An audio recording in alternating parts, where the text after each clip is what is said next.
Welcome to the Content Amplified podcast, brought to you by Masset. Our goal is to help you get more from your marketing content. Each episode is a 10 to 15 minute interview with industry experts that share amazing insights to help you squeeze as much juice from your content as you possibly can. Here's today's interview. Welcome back to another episode of Content Amplified. Today, I'm joined by Kelly Jean. Kelly Jean, welcome to the show. Thank you so much for having me. I'm very excited. I love it. We've already been talking a little bit before we recorded.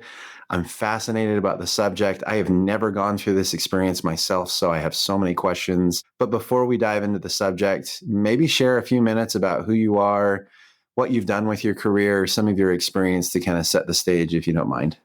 I've been in B2B SaaS marketing for the past pretty much 11 years.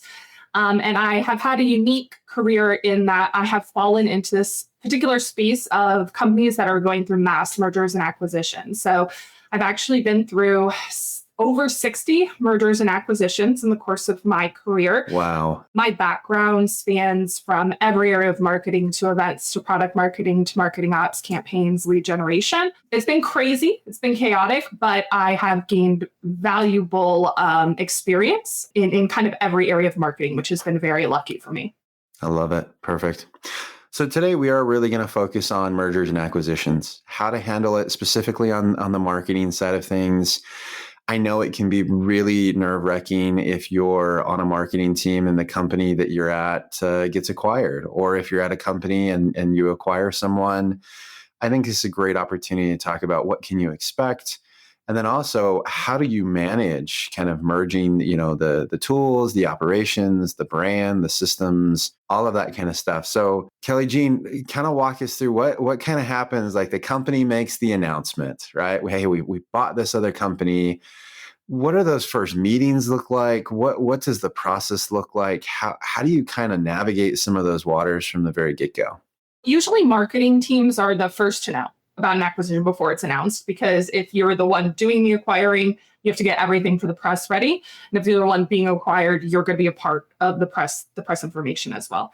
But before any announcement happens, there's so much due diligence that goes on with the board and the executives. So everything's almost laid out when these acquisitions come to a point. But from a marketing standpoint, what you can expect is if you're the one being acquired, the announcement's going to come.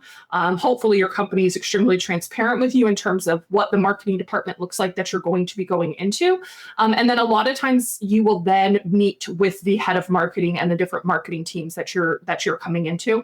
And if you're the one being acquired, at that time, there will be a meeting with a marketing team about who else is going to be coming in, what kind of gaps there are, if there's any overlap. Sometimes I've seen where we've teamed people up. So if you're the company that's doing it, we'll kind of do like a buddy system for you to meet these different people.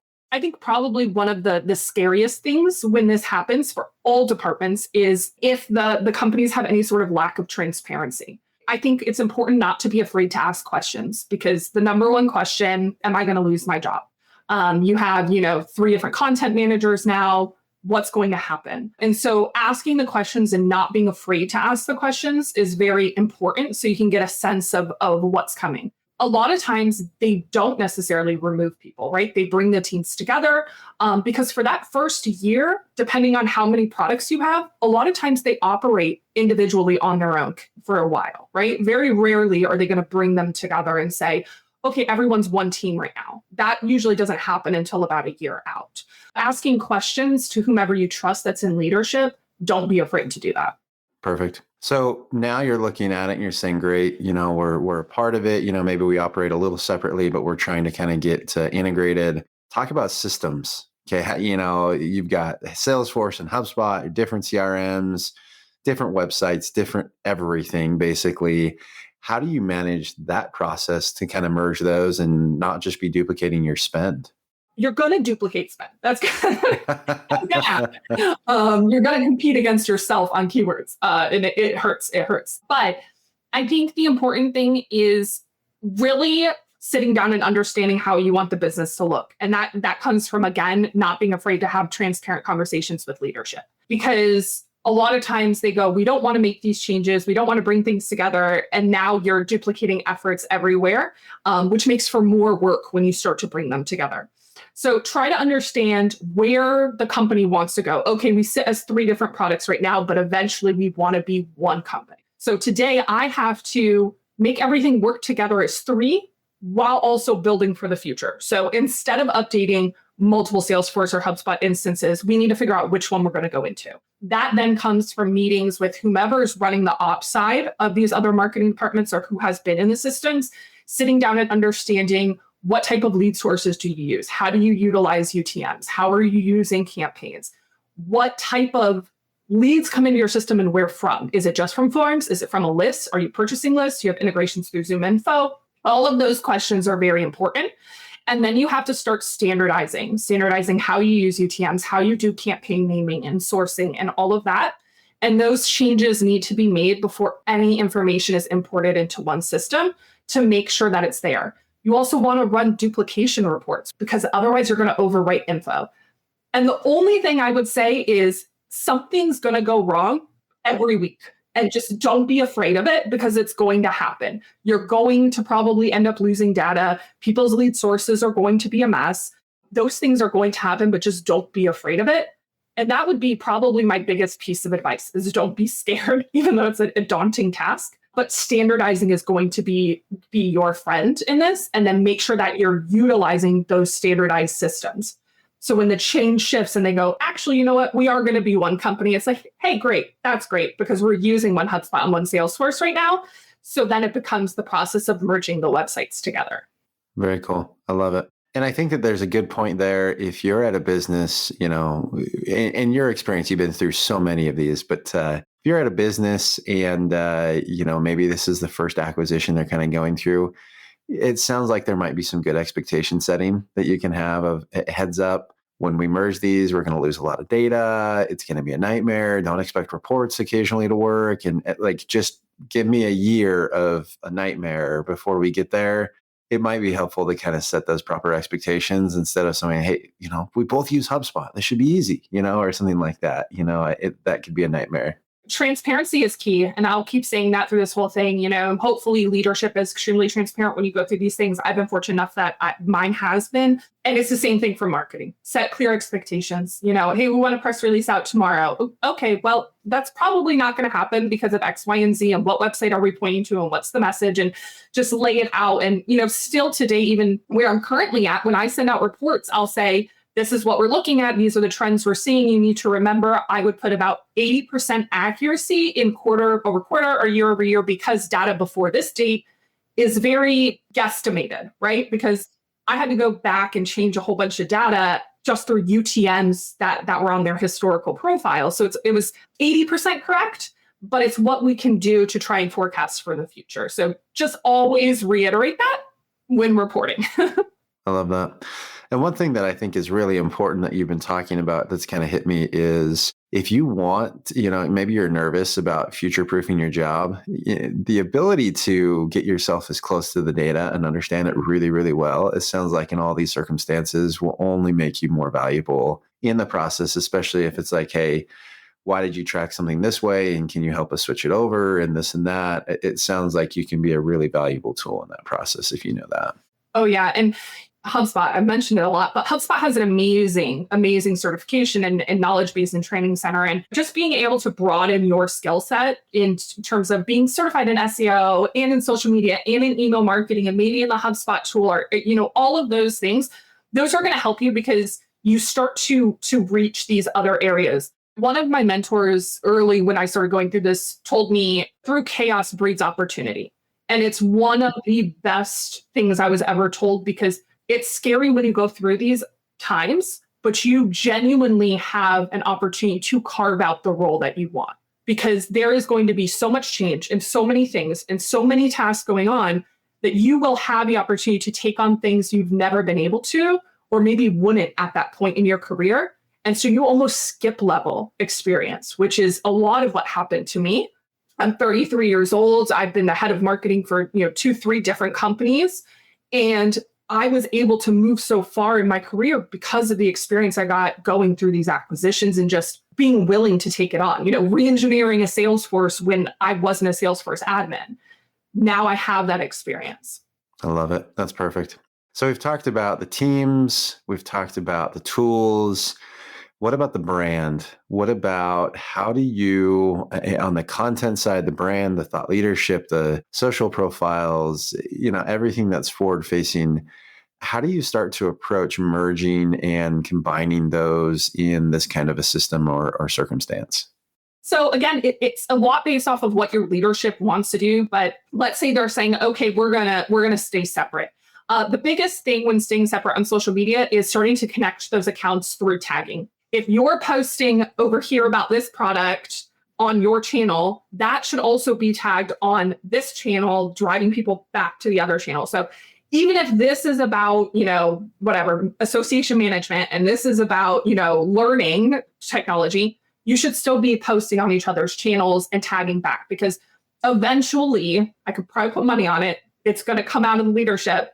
We're going to be a platform now, and we're going to merge all these products together. And so starting that early is helpful from a social media standpoint.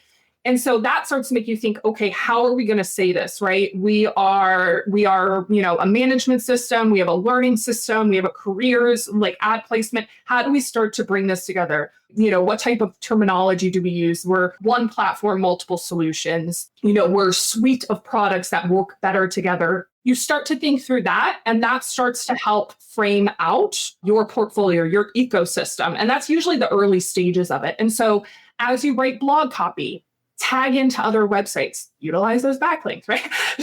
Do it for each other. But no, you're going to be competing on keywords. You're going to be competing on traffic. Try and add in on websites a way to be able to get to other websites, whether it's through a banner ad or through an ad on your website saying, already utilize our management system, learn how, careers can help boost your ROI. And it just pops out, and then people can go over to the other site. You just have to start thinking about yourself as not one company, but multiple. And that is one of the hardest shifts in terms of teams that you can try and get people to think about multiple products versus one. That is the hardest shift that I've seen for people. That makes sense. So you talked about the hardship, and I think sometimes, and you mentioned like, am I going to get laid off and stuff like that? Every company has a different culture and different personalities and different people. And I think you used the term before, toxic. There could be some toxicity in the process. How do you make the process smooth? How do you get people on the same page and have them like actually make it a positive and not necessarily something that, they're worried about their career ending or something like that? So again, I'm a very transparent person. I'm also extremely protective of my teams. So a lot of times, more recently, I'm brought in either as we're going through mergers and acquisitions or after ones had just happened, right? And so I kind of come in and there's these three teams, right? They're in like Vancouver, they're in Denmark, they're in Israel. I'm spread out, pretty much 24-hour time zones. And all of them are scared. All of them are confused. Some of them have different relationships with their companies. And so I think one of the good things about kind of my position is I don't come in with really any skin in the game, right? I'm not dedicated or, for one side of the product, because it becomes almost like teams, right? Like, no, I'm on this team. I don't do this. And so having that ability to be able to be like, look, I'm not for any team. I'm here for the new company, right? And I have a lot of experience in marketing. But I also take time one-on-one to talk to the individuals and say, what do you love to do and what do you hate? See, personally, I did events for years. You asked me to like pack a box, I'm going to freak out because I just don't want to do it. I get night terrors with webinars, don't like it. But I love ops. I love strategizing. I love processes and organization. So I take time to hear that about them. And I think that helps them feel comfortable. I also have the very transparent conversation of, do you have resentment with the current company, right? People get resentment, whether it's they feel they're underpaid or they feel like they're not utilized or not heard or don't have a seat at the table or their job shifted, because we need to have the conversation of, can that resentment be worked out? Can we do something to make you feel like that could go away?